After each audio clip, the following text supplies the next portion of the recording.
Hi everyone, so today I'm going to make a longer video. So I want to talk about my experience from using Excel. I used to do a lot of things with Excel, for example, like create forms, like doing data manipulations, using pivot table, data validations, or formatting, formulas, VBAs, kinds of stuff. So just based on my experience, I want to share like how it kind of transferred to Notion and what are the main differences and what people can expect. So a lot of times I always tell people like one thing when people try to go from Excel to Notion, like you can hear a lot of hype about Notion, you can use it for everything, it's so good. But one thing that's very important, like when people come into Notion, right, is that it's not for processing huge data. So what I mean by that is not that Notion cannot have like thousands and thousands of entries. It definitely can. So you have like one database, right? So one database is equivalent to like Excel sheets. So like this table here. But then the differences is that as an Excel user, we are very used to like scrolling like thousands of rows, 10,000, 20,000. Like it doesn't lag. Maybe 20,000 sometimes lags if you have too many formulas. But in general, like we're used to kind of scroll down, and then it's smooth.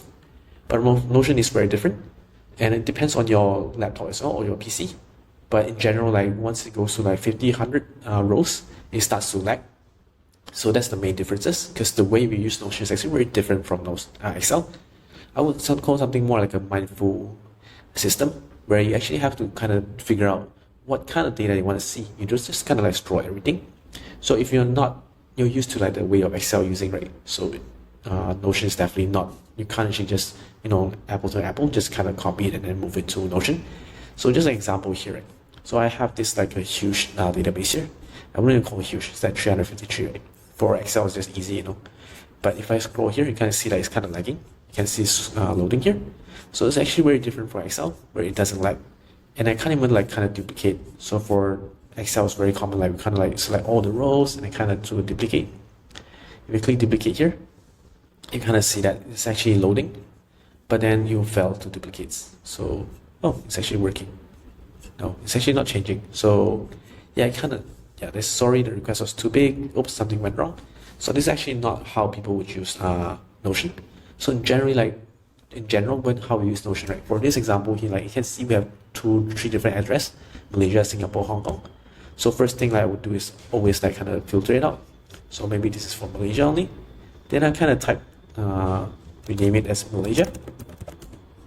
And then maybe I have things that has been completed, right? So I haven't included that. Maybe I include a checkbox. For example, I only want to show data that has been completed. Or in general, normally I want to show not completed. But in this case, just for simplicity sake, like, okay, I only want to show things that's completed. So you kind of only see 3. So you can imagine like, as you move along, like you kind of clean out your data. So you always see things that are useful and not things like for the past archive. So that's what a lot of times we use Excel for. We just don't really care, like because it's so fast, right? Just put everything there. So yeah, this is one of the main reasons I would highly tell people that Excel doesn't equal Notion in a lot of different situations. So next one is charts. So Excel charts. So like it's quite often that we create charts based on the data that we have, and then once you update the information here, right, you can see the charts just automatically update. So unfortunately, Notion does not support native charts capabilities. So, but there are alternatives out there. So for example, there's like this called Notion to Charts or Notion Charts, I think. But personally, for me, I actually use this called Grid. So what you can actually create, right? Just to give an example here. So I have a demo here. So this chart here, I'm actually using like connecting to Notion. So this database, you can actually see at the bottom here, I'm connecting to this invoice management, project management. So this is actually the exact data coming from Notion, and it's actually like real-time sync. So what happens is that I create this chart here, you can see from here, and then I can kind of select the years, and then select the month, so you change the data. So I actually embed this thing inside Notion. I can kind of show you right now actually. So you can kind of see how it works. Get embed code, copy and paste, embed, then let's say I just select embed here, right? Just put it here. And then I can have the data here. So for now, let me select all, and then select all as well. Then there you have it. You can see all the data here. And then it kind of works similar to what you have in Excel, the charts, but just be mindful that Notion doesn't support it, and Grid supports this. So you can use grid.is, which they have like a free plan that you can try it out. with watermark, if I'm not mistaken, and then you can pay it if you really find it helpful. And the next one is SUMIF and Countif. So this is something that is very, I think something very, very basics that we're so used to it. Like, we have SUMIF if sales equals to, in this case, like if the name equals to Jim, and then we get the results, because date equals CA. So something so basic, right? And for Countif as well. Like, but in Notion, you can't actually do this. So Notion do support formula, but it doesn't do this. So how you can actually achieve this, right? It's a bit confusing actually, like if you're not used to Notion, but I'm gonna just show you right now. So yeah, we're not really scripted for this video aside from the slides, so I'm just doing kind of on the go. So okay, so SUMIF, maybe I want to have, I'm not sure what I call it, maybe company A. Not very creative here, but you have to bear with me. Company B. Okay, maybe I have amounts here. Let me just do this number, amount, and then we have just the amount, right? So, and then we can just change this to US dollar just to make sure it looks a bit nicer. Number format, I can change to US dollar. Okay. So now a very common thing that what we do is we want to kind of sum it, right? I want to know A, so what's the sum, right? So as an Excel user, I would normally just like, so in Notion you can just create a formula property. I'm doing like, oh, sum if, and then I want to capture A only, stuff like that. So that's not possible. And even if it's possible, right, you can't actually sum the whole column. Like, you can't select a whole column and answer sum. Of course, you can do this, like, you can select here and then select sum.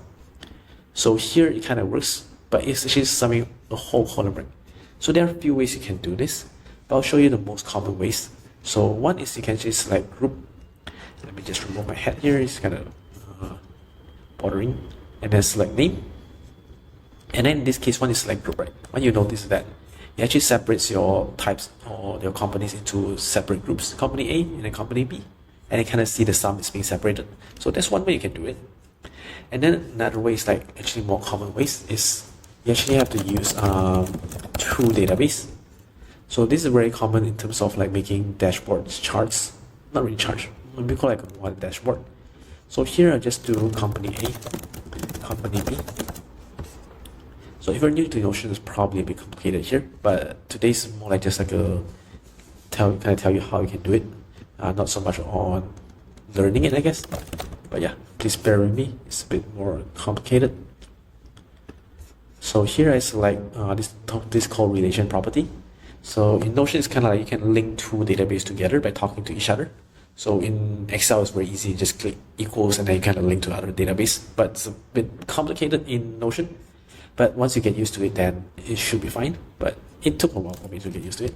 So now you can see I'm being linked to this database here. Right? You can see I'm select company A, and then it should show up actually. Let me show on company. So you can see here I have the sum if here. You can see it's showing this company A here. So what I can do is here I just select company B. And then the last step is just go back to this company database here. I'll just do something called rollup. So rollup is like basically you get information from another database that it's not originally from you. So you select rollup and then I can select the amount and then I can select sum.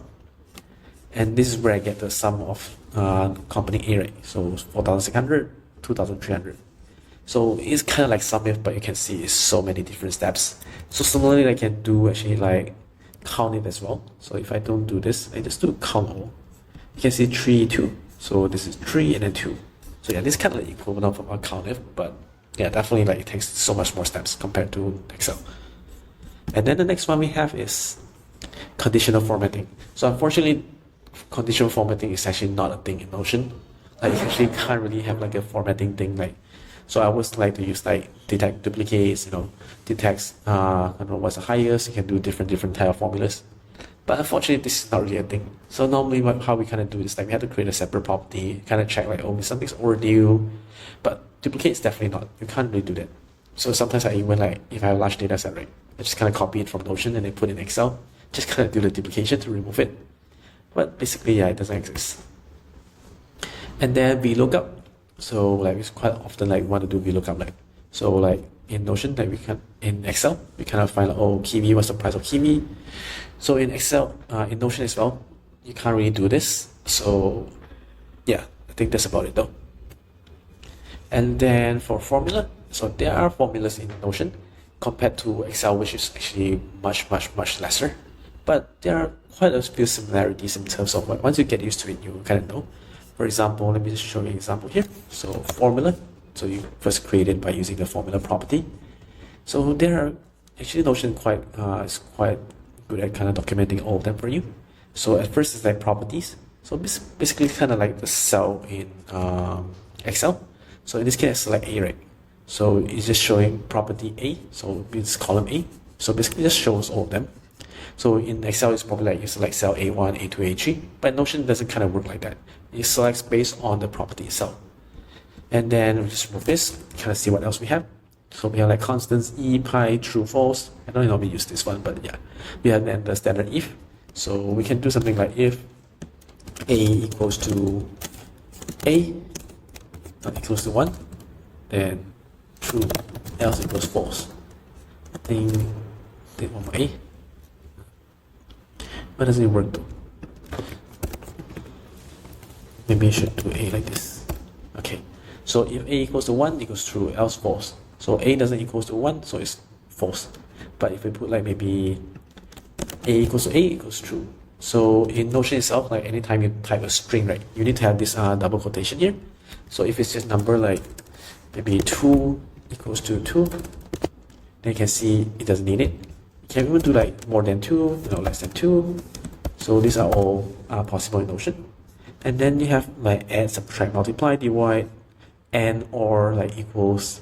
So most of the like popular ones are in Notion, concat, so concatenation like in Excel, and then join, slice, length. So I believe in Excel we use like len, right? But in Notion we use length, the full words to number. So you change it to number. You can change it to text format, and you can even like format the dates. So kind of make it into like year, month, day, stuff like that. So yeah, there are a lot of different formulas in Notion, but definitely not as extensive as Excel, especially when it comes to like referencing other columns, cells. So that would be very limited, like compared to Excel. And next one we have is called VBA macro. So as a quite a nerdy guy, I used to do a lot of macros or automations inside Excel. So for Notion itself, there are automations, but it's probably a little bit different from what you imagine. One of the examples that came out recently is called template. So basically, like you can select templates. You can make it so that I automatically creates populate things inside here. For example, please duplicate this, and then I'll just make sure that I select this as default. So default, and then once I create a new entry, right, you can see I open the page here. You can see automatically just type please duplicate this, and then you can put all kinds of stuff inside here. So this is one of the automation you can have. Another one is called buttons. So we can select buttons. Let me just select this, and then hello, and then just click it. So click this, and then just click this, and then automatically just create this. So this is kind of the automation for Notion. So they are still adding new features as well, and I'll be featuring like one of their latest automations soon. But maybe not now because I don't think it's live yet, but I'll do like a full extensive review of that feature soon. Okay, and then, maybe another thing is that you want to do like more automation stuff. There are other third-party tools like, for example, Zapier. So let me just show you. So you can kind of create workflows that you kind of connect with other different tools. For example, once you send an email or receive an email, you automatically go to Notion. Once you post something on Facebook, you can go to Notion, or you can go from Notion to Facebook. So there are softwares for that one, but this is actually third-party tools. And then last but not least, no, I think that's it though. But yeah, I think that's kind of about it, what I would like to share about the differences between Notion and Excel. And in general, I just want to highlight that Notion is actually very different from Excel. And then a lot of people get frustrated because you have been using Excel for so many years, right? So it's very important, like when you try to transition, it takes a lot of time, like trainings, like for your staff to kind of get used to Notion. So if you find this video helpful, so please like and subscribe, and thank you very much.